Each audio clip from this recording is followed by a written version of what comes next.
Hello, it's Scott Manley here, and today we begin this Kerbal video with the culmination of a mission which started during Kerbal's Stardate 0.23.5.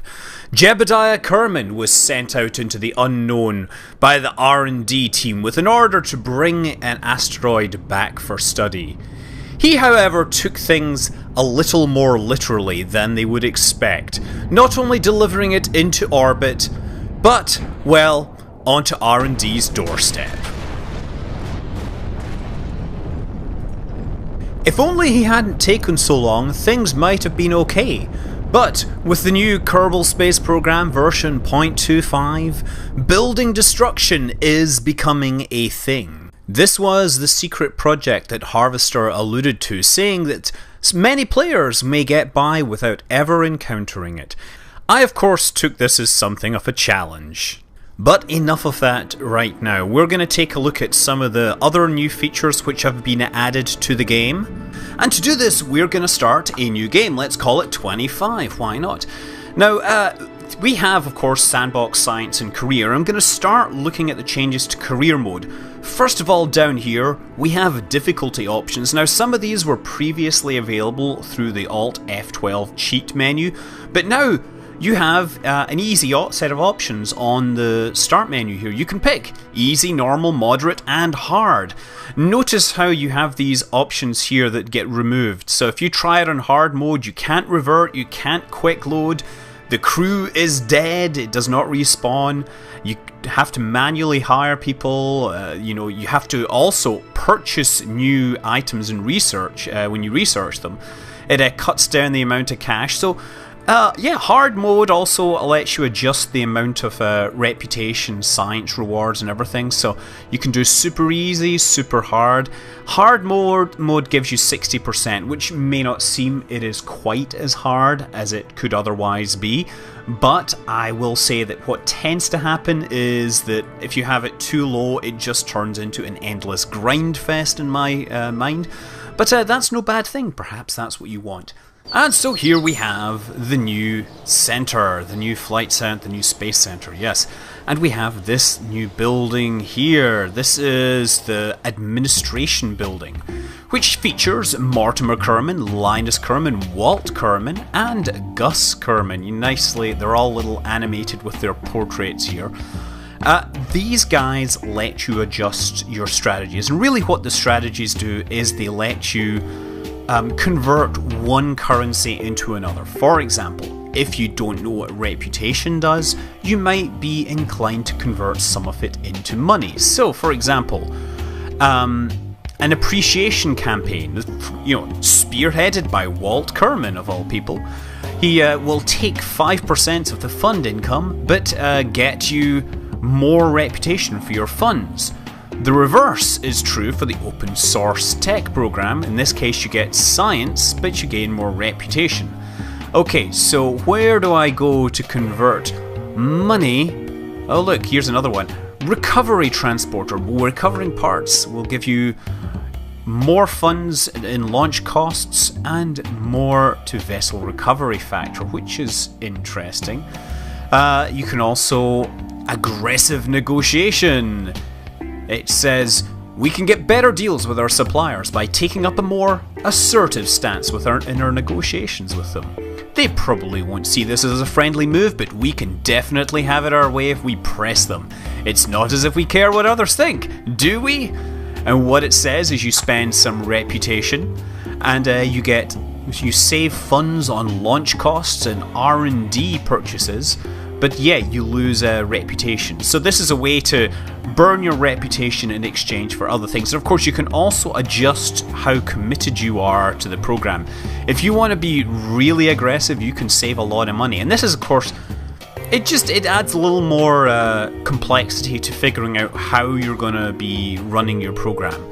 Okay, so more science for reputation. No, more science. Fundraising campaign, that's probably what we want. It'll cost us reputation to start this, but it'll convert reputation to money.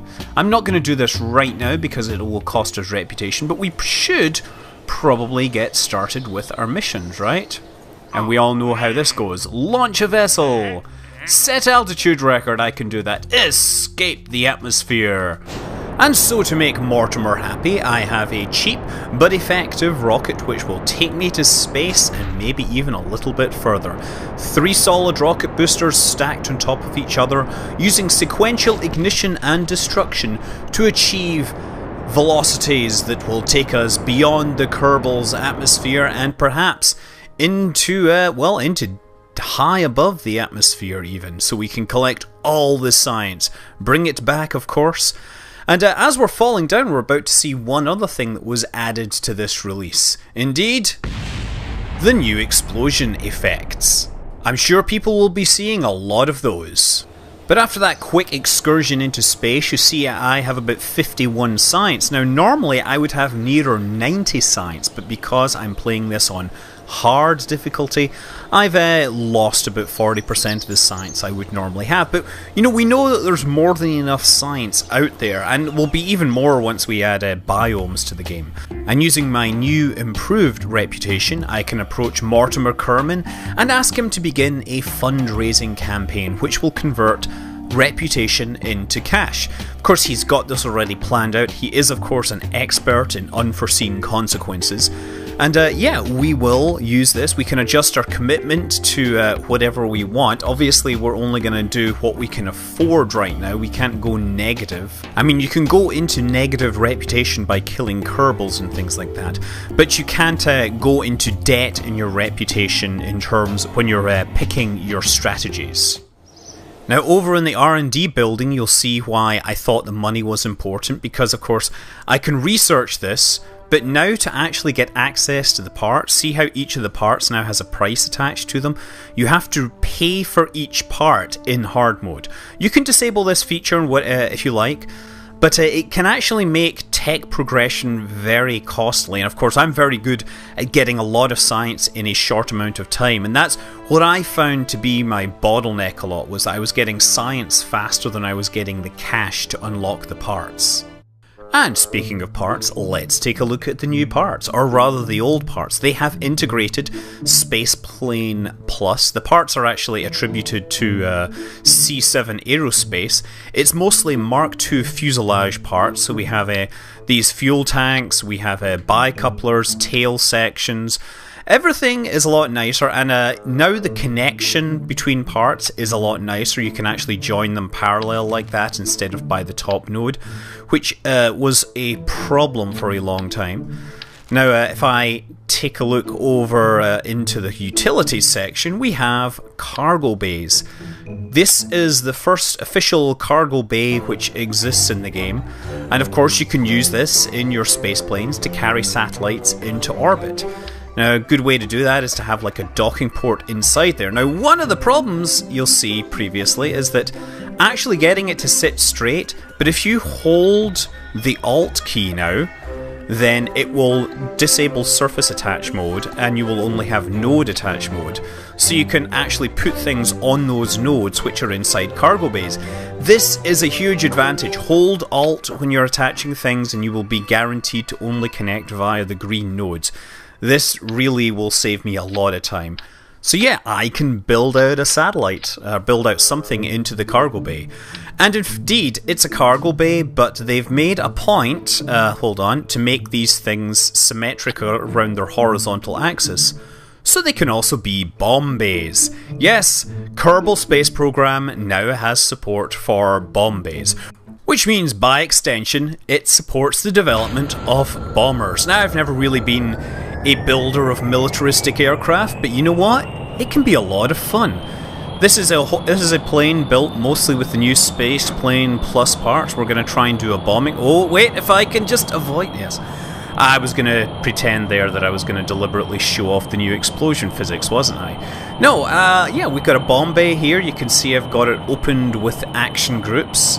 And there's a couple of bombs in there with little tailplanes on them. Those tails are designed to pitch the rear up and pitch the nose down. Otherwise, what you'll find is the bombs will tend to just smash into the back of the bomb bay and not escape, which can be very much of a problem. I was testing this and I kept getting bombs literally stuck in my bay that I couldn't drop. It was pretty hilarious. Okay, so let's actually see whether we can do some serious damage to this space center over here. Just lined it up. That dome-like thing looks like a relatively obvious target. Now, of course, when we drop these things, we have to drop them early so that they actually fly, and that looked pretty nice, but it did not destroy the dome. But the great thing about failing in Kerbal Space Program is it's just an excuse to try again. Bombs away! And, oh, those explosions do look very, very nice, I have to say, even if they didn't do any damage. Okay, how about we try a bigger bomb? This is a 1.25 meter fuselage section, and nothing. Okay, so maybe I just need more munitions. Here's an example that has 4 underwing weapon mounts, and we've moved away from the body, but we can just drop these on the runway to demonstrate it. We could do like a very short version of Operation Black Buck. Okay, oh, you really appreciate those explosions. They're really looking pretty spectacular. Okay, let's try and hit a target with this though. Okay, R&D department, you are gonna be hit. Oh, okay, sorry, astronaut building as well. I have to say, this is rather more fun than computing transfer orbits. Okay, same design, but with 6 devices on board. Let's try a bit of dive bombing here. Okay, which is kind of hard, because I need to coordinate everything at once. Okay, I have the R&D center in my sights. Drop, drop, drop, drop, drop, drop, and pull out of the dive. Get this! Oh, brilliant, and absolutely no damage at all. I think I'm going to have to give up on the whole bombing things to death and try some other techniques. Obvious target is the vehicle assembly building. Solid rocket booster does nothing.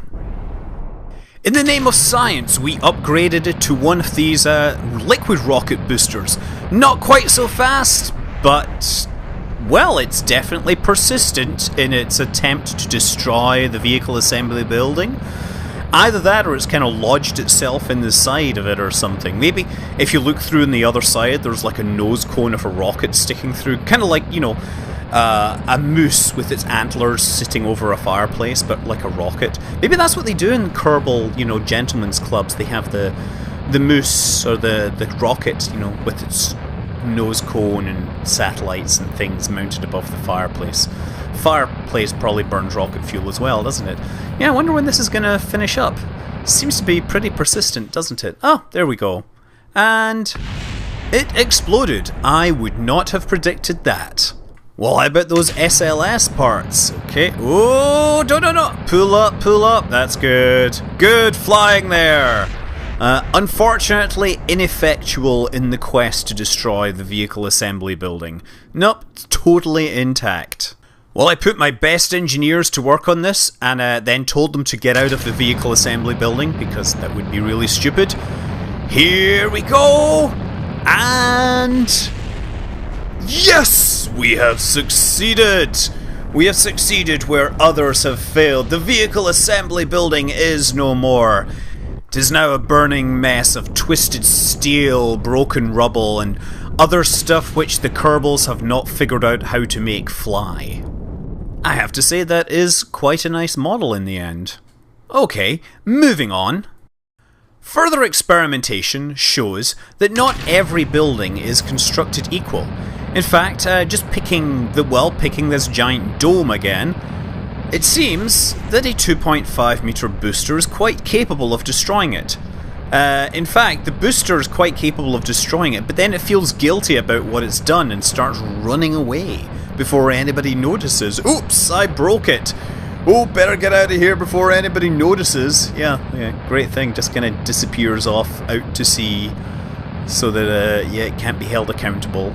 Maybe it's just going out there thinking it's going to commit suicide or something. I don't know.